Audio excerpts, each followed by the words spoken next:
welcome you to another episode of Mission Matters. My name is Adam Torres, and if you'd like to apply to be a guest in the show, just head on over to missionmatters.com and click on Be Our Guest to Apply. All right, so today is a very special episode. We have Keith Angell on the line, and he is CEO and director over at Pythian. And I'm also proud to announce he is also going to be an author in one of our upcoming business leaders books. First off, just want to say, hey, Keith, welcome to the show and welcome to the community. Thanks, Adam. Really a pleasure for me to be on. I'm a believer in Mission Matters, so I'm happy to have a conversation with you and your audience. All right, Keith. So let me tell you, I have questions for you. I mean, you've literally scaled multiple businesses into hundreds of millions of dollars. I'm working on scaling Mission Matters. There's a lot of business owners, entrepreneurs, executives out there that are working on scaling their businesses as well. So we're going to be picking your brain today. But before we get into that, we'll start this episode the way that we start them all, with our Mission Matters Minute. So Keith, we at Mission Matters, we amplify stories for entrepreneurs, executives, and experts. That's our mission.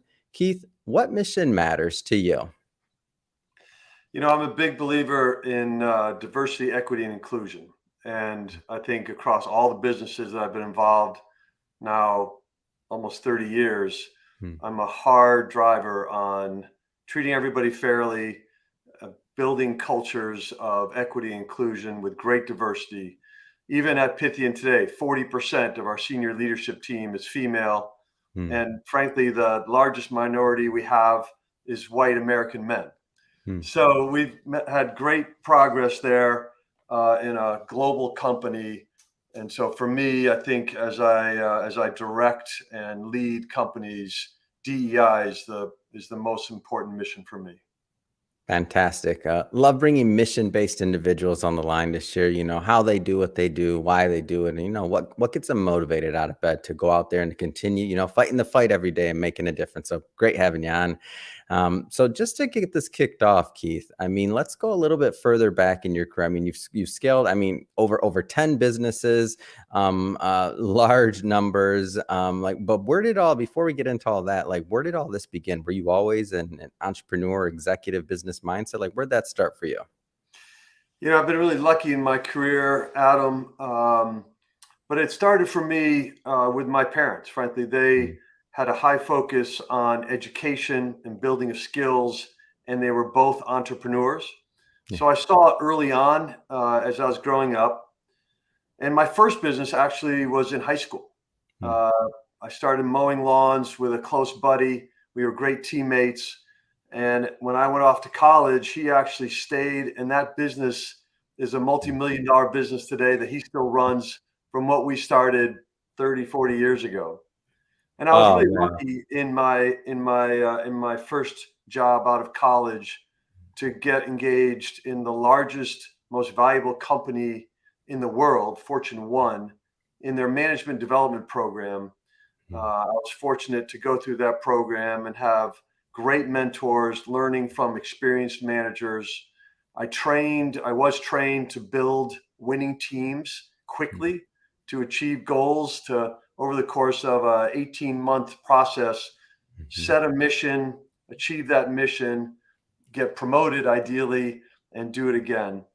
I remember one very early assignment, Adam. I was the youngest of 45 people running a warehouse in Baton Rouge, Louisiana. So I literally was the superintendent of this warehouse. I had 44 people underneath me. I was the youngest of all 45. And so put into that position early on in my career, I had to learn how to work with others when telling them what to do would never work. So I learned to team with senior leaders to craft winning agendas. It was a great lesson in my early 20s on getting started in business. And those lessons I've learned from my parents, from that high school business and that management development program, I've used throughout my life. I want to stick just a little. We'll speed it up, but I want to stick on those early days just a little bit longer because I'm always curious when there's because growing up, my father was an entrepreneur. My mother was a social worker, so not she two different routes. But whenever I hear of an entrepreneur that comes on the show that has both that are entrepreneurs or involved in the family business or family businesses, it always interests me, like, what were holidays like around an entrepreneurial table? Like, were you getting lessons there, or just in general, like, what were the holidays like around for an entrepreneurial family? Well, interesting. They were in similar businesses. My father actually was a Mm. lawyer, and he went in through a legal route and started his own firm and had to grow Mm. that over time. And my mother was in a legal related business that she started, Ah, and so the dynamic at the dinner table with me and my three siblings was certainly there was discussion about what was happening mhm. in the universe and global events. But when we talked about business and one would come home happy from the day and one would come home Yeah. unhappy, it made for lively discussions. I thought so. Were there, like, lessons, like, being taught there either directly or indirectly just through listening? Like, were you kind of a sponge at that age, or were you thinking like, "Oh, we gotta listen to this again?" If you remember, I don't know. Just Well, my father actually started his education in engineering and Hmm. then moved into law. And I followed in the engineering path and stayed in engineering and Mm. business and didn't go into law. But as I kind of was more bent towards STEM, Yeah. science, technology, engineering, math.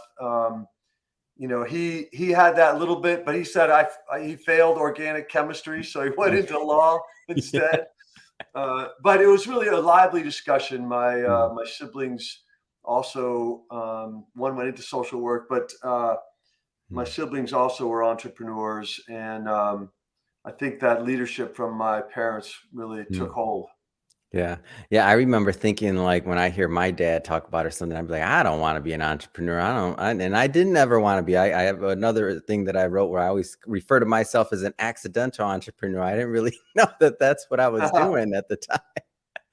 But anyway, I digress. But I had to get those childhood stories because I think that, and this is how, in my opinion, it kind of relates. Is then so if we fast forward a bit, then you get to Fortune One management training, and now you're really in the big leagues. I mean, you're learning from the best of the best in terms of business. And to me, what I see, at least in your past, from what I know so far, is that there was certain structures and there was just certain things to where you don't have to have it all figured out.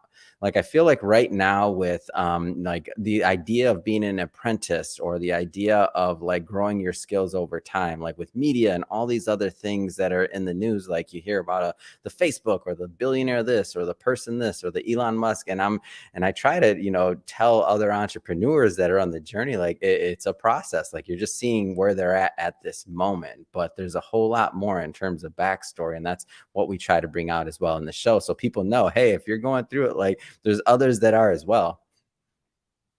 Yeah, it was training that I think really helped me from the start. And Mm. when I mentor young people or mentor CEOs today as a board director, Mhm. I go back to those discussions. And I remember my father saying, someday you will lead a company or Yeah. lead some team to win. And his preaching really was about we're all the CEOs of our Mm. own destiny, Yeah. right? And charting that destiny and having a mission, as we know, mission matters, Mhm. is really important. And I've taken that in terms of building great teams and building great Mm. companies throughout my career. So starting with that childhood, mentoring that I got from my parents, all the way through my Mm. initial career training, and now at over a dozen firms to help them grow and achieve, has Yeah. been a great career. Yeah. And so kind of taking it, present day, and obviously this happens every generation, every cycle, every college class. Like there's always quote unquote turmoil or things happening in the world always. And that's a given. But let's just speaking present day and from your vantage point for that, let's just say that next crop of entrepreneurs and executives that are coming out into the workforce, a lot of change in the way that work is being done, right? Whether it's remotely, whether it's going to the office. I mean, post pandemic, like all these things that are happening, and just a new set of challenges for people to deal with, right? Like what kind of things are you seeing when it comes to like this concept of building winning teams when it comes to like for this next crop of entrepreneurs and executives? Like what are you noticing from your vantage point? Well, the interesting thing is that a lot of the principles of Mm, building great companies are the same, yeah. but a number of things have changed. And I think the the leadership principles have evolved. Mhm, I remember mm, speaking at a conference at Duke University where I got my bachelor's degree, and they had speakers from every decade going back to the 60s, I want to say, yeah. talking about their careers and how that has evolved. And the gentleman from the 60s had worked for one company for 50 years and got his Wow. golden, ended up as CEO of Duke Power or something, and got his golden watch when he left. The guy in the 70s had worked for two companies. I represented the 80s graduate, and I Mm, had worked for 6 or 8 or 10 by that time. And you fast forward to an individual that was getting his master's or PhD mm. at Duke at the time. He had already started three companies. And Wow. so you see this natural evolution. And if you fast forward to where we are today, I think the principles of you're the CEO of your own Mm, destiny still mm, applies, mhm, but what it takes to win now has evolved. And mm, so the principles of leadership, especially around emotional intelligence, have mm. changed. It used to be that everyone would go into the office, you had formal training programs. That really doesn't exist anymore. Yeah. Given the remote work from home elements of today's environment and the social media, coverage that envelopes our young people, building emotional Mhm. skills and empathy is Yeah. is perhaps the missing ingredient. And Mm, so we emphasize that listening, collaboration, communications, empathy, those are key assets and requirements of leading mm. that really have been shortchanged over the last 5 years because of the great resignation and the pandemic and remote work from home and a number of Mm. macroeconomic issues. Yeah. And so one of the things that you're known for is scaling quite a few companies. So I believe 12 companies. At what point did you now I've interviewed just so you know, Keith, over 5,000 people, like a couple thousand CEOs. And that's a lot of companies. Do you feel like this is your gift, or when did you know like this was going to be your thing? Because and I'm saying it's your thing. You didn't say that, but when did you know this was going to be your thing, like scaling Well, companies? it is my thing. I Mm, think I was lucky to get a great education, mm, master's in engineering, master's in business, and my mm, undergraduate work. I was able to build up some skills early on in my career through that management development program. mm, And then my next opportunity really was in consulting, and I mm. helped grow a company from 30 million to 200 million, and we went public and became Mhm. quite successful. Ended up getting bought by a Fortune 500 company in the 90s. And from that experience, I saw what worked and the Mm, value creation that you can have in that kind of $20 million range to 200 or 50 yeah. to 500. It's a 10x revenue and oftentimes EBITDA, net income, and gross margin growth that ought to be a 10x value creation. Mm, And there are, I think, repeatable processes you can put in place to make that happen. So, having experienced that mm, once, I've been able to repeat it a number of times across a number of high growth technology services and software mm, sectors. Been lucky I think overall, but I've learned every time about Yeah. what works and what doesn't, and what challenges you have early on, and then as you grow from say 20 to 200. Yeah.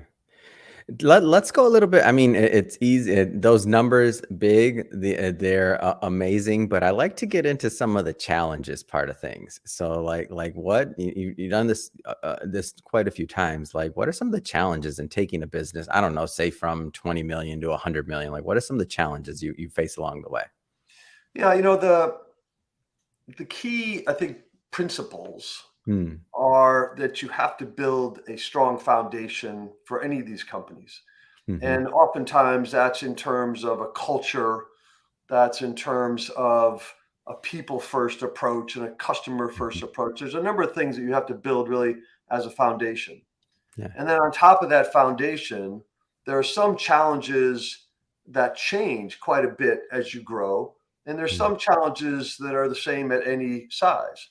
Hmm. So my view is that the culture that you build, Yeah. you continue to stress that throughout the size, no matter what size the company is. The Hmm. principles, the mission, the vision, the focus on customers, employees, all that stays the same.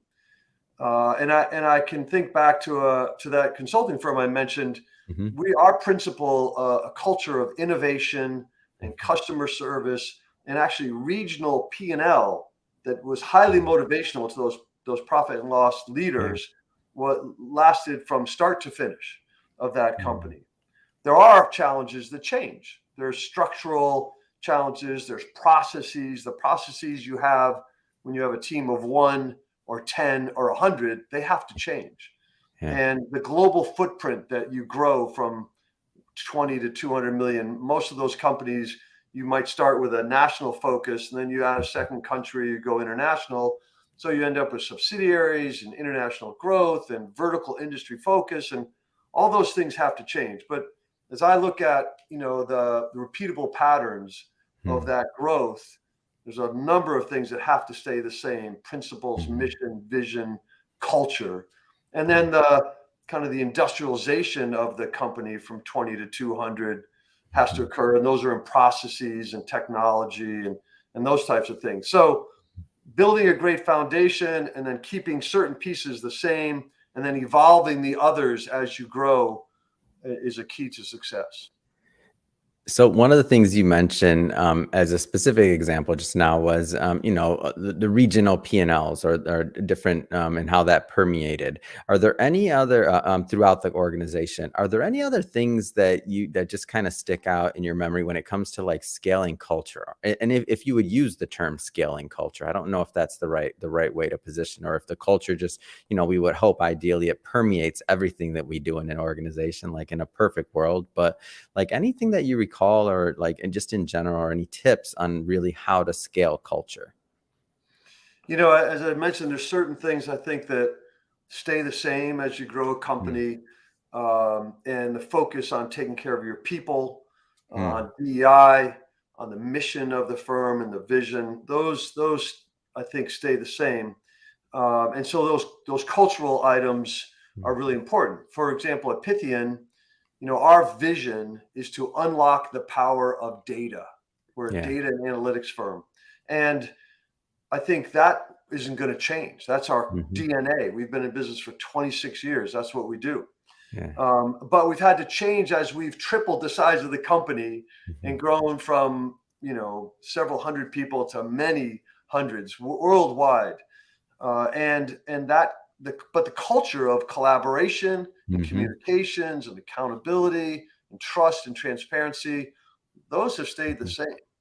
So Yeah. there's pieces of culture, as you said, that are really critical, and Mm, communicating that, especially in today's environment where people are working from home, is super mhm. important. As an example, Adam, I do not only do I do monthly all hands across the Mm, globe in my companies, but every week I talk one on one with a random set of employees wherever they are in the world, their wow. teammates, to hear from them and touch them and talk to them and get their ideas on how we can be a better company, Mm, let them ask questions of the CEO, and just get connected. It's so yeah. important in today's world to continue to learn from each other and work as teammates to build these winning teams.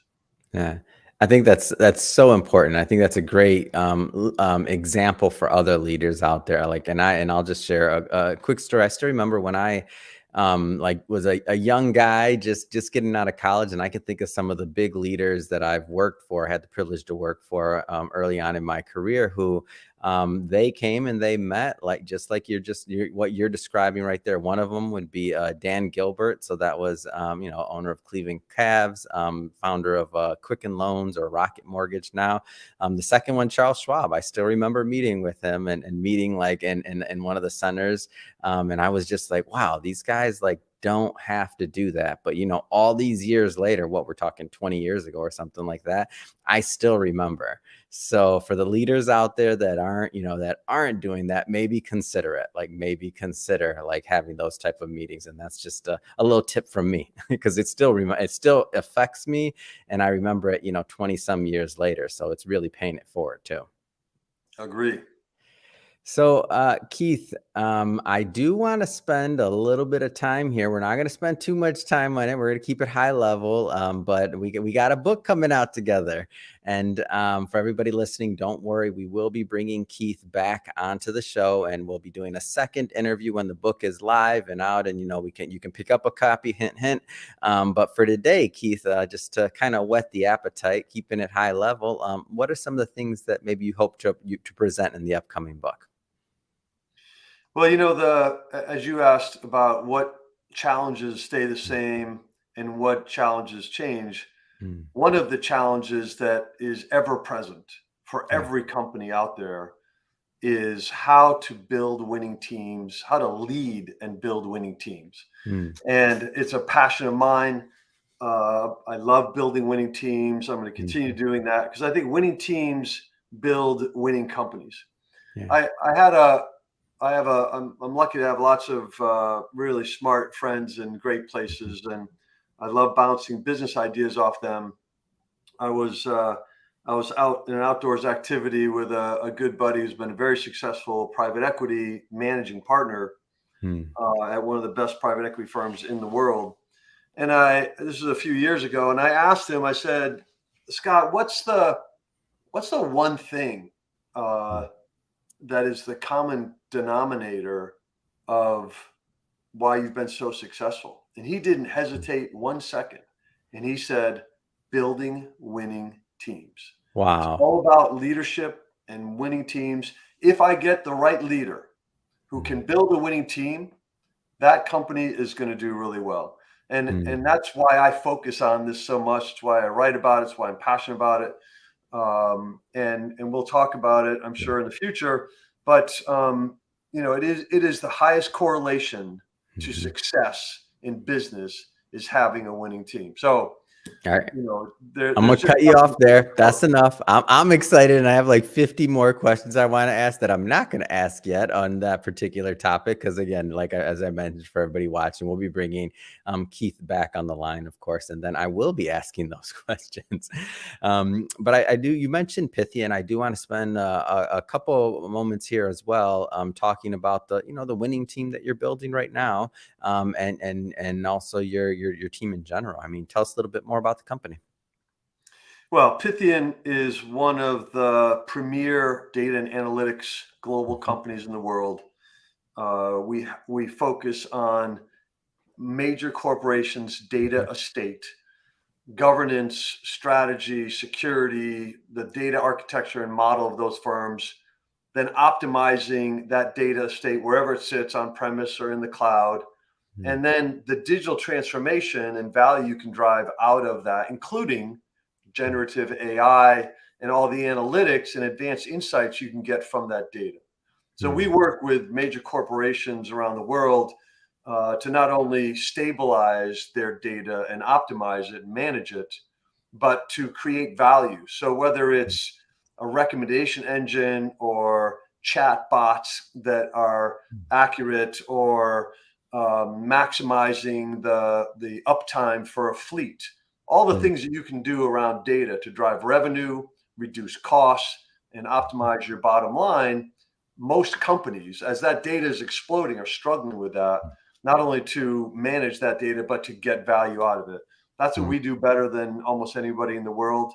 It's a great company with great leadership, wonderful team, global team. We have business, throughout North America, Europe, and Asia. Really fun, and I'm just really honored to work with such a great team. Yeah, and then I also understand that you do a bit still of business advisory and board work. Am I off on that? I do, yeah, because of I think all the scars that I have from doing this so many times. I have a pattern Man, recognition. Keith, let me tell you, people that listen to our show, they're like, hold on, I thought I was going to be all inspired, motivated to be an entrepreneur. No, we didn't say that, or an executive. It costs to achieve and to grow companies. So tell us about the scars. I just had to bring that up because I love It that is, on our show, we give it real. Go ahead. yeah. So, I try to help other companies Yeah. avoid the stumbles that I'm sure I've taken over my career. Yeah. So I'm fortunate to work with venture and private equity firms on boards. And just as an example, I'm on the board of a great company called ECI. Mm. It's an IT outsourcing services firm, and there I work with the CEO and CRO and CMO and CFO to optimize the company over time, and work with a Mm. great board. In this case, with HIG, and the company has doubled in size to Mm. several $100 million over the last 3 or 4 years. Really increased in value, expanded its product portfolio and services portfolio, and built a really good team. So, Yeah. it goes back to the what we talked about earlier of building a great team makes for a great company, of course, with the right principles and culture. And as Castle ECI is doing that. That's awesome.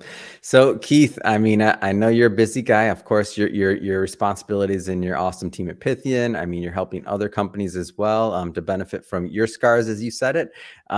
Just have to ask. I mean, what's next? What's next for you? What's next for your career? I just get such joy, honestly, about watching and building great teams that I'm not going to stop doing that. A lot of energy to help build winning teams, creating growing companies, and in the end, it creates value for the shareholder, for the customers, for the employees. So I'm going to continue to do that. It's my passion.